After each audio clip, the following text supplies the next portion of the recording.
Can you eat gluten while healing your gut? I've healed my gut and I've helped many other people do it.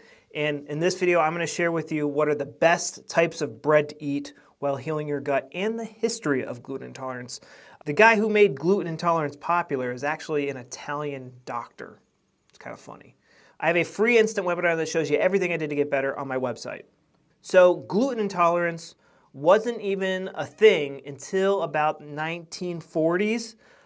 It was discovered by a Danish doctor. So Denmark was under Nazi control for almost since the beginning of the war.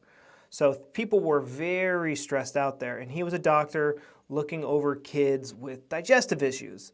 Now at this time, it was pretty well known that Crohn's, colitis, leaky gut, SIBO, candida, food intolerances were caused by traumatic events.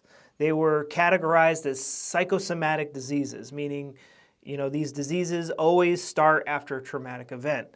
And the kids in these hospitals, their houses had been blown up, there's Nazis walking down the street, all sorts. We could only imagine the crazy things these kids went through. But since that time, celiac disease, celiac just meant, it was a Greek word for abdominal. So if, this is before the terms Crohn's and colitis and IBS were popular and before they had advanced tools to see what was going on in somebody's gut. If somebody had digestive issues, since the time of Hippocrates, they just called it celiac disease. But they never brought gluten into the picture because think about before globalization, and globalization probably happened around the 50s and the 60s, if your little area of the world that you lived in, if their main source of starch was wheat and you were allergic to it, you were pretty much going to starve because most people didn't have a lot of access to food. Like you only had what was in your valley and that was it. After the war, he's like, he did a lot of research and really tried to prove that it was caused by gluten. He really didn't do a very good job, and the idea kind of died down.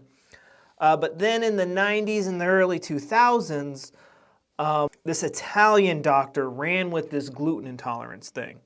Now, I know some of you are reacting to gluten. I used to react to gluten, but I also used to eat gluten my whole entire life, and I was fine.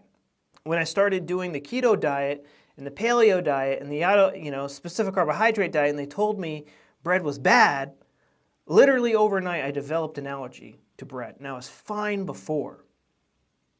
It is only because I saw it as, this is crap, I can't have this, it's causing my gut disease. I need to get rid. Every time it would come into me, my body would go, this is toxin, we need to get rid of it.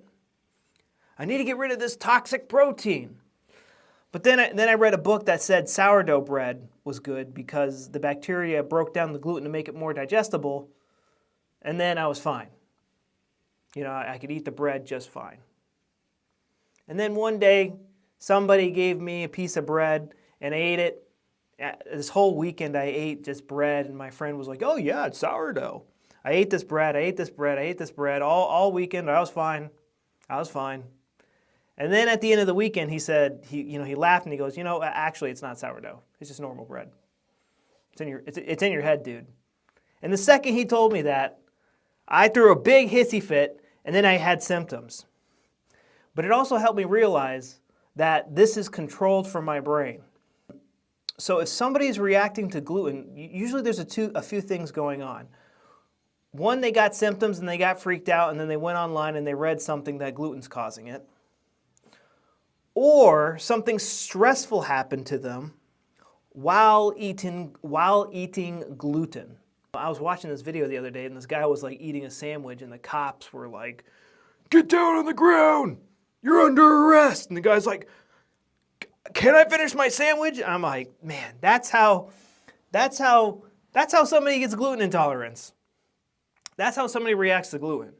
So if somebody has a very serious reaction to gluten, they need to be careful on trying to unravel this conflict that's doing whatever to their body. But for those of us healing our gut, you need to try to find the traumatic event that put your gut into overdrive and stop making energy and nutrients. Stop making protein. Protein, it's like literally one of the most important nutrients for you to thrive. It's a very tasty food. It's found everywhere. It's all about your perception, whether conscious or subconscious perception of this food, whether it's going to give you symptoms or not. Watch my free webinar and I show you my 13-day protocol. By the end of my webinar, you could be eating gluten, so go watch it.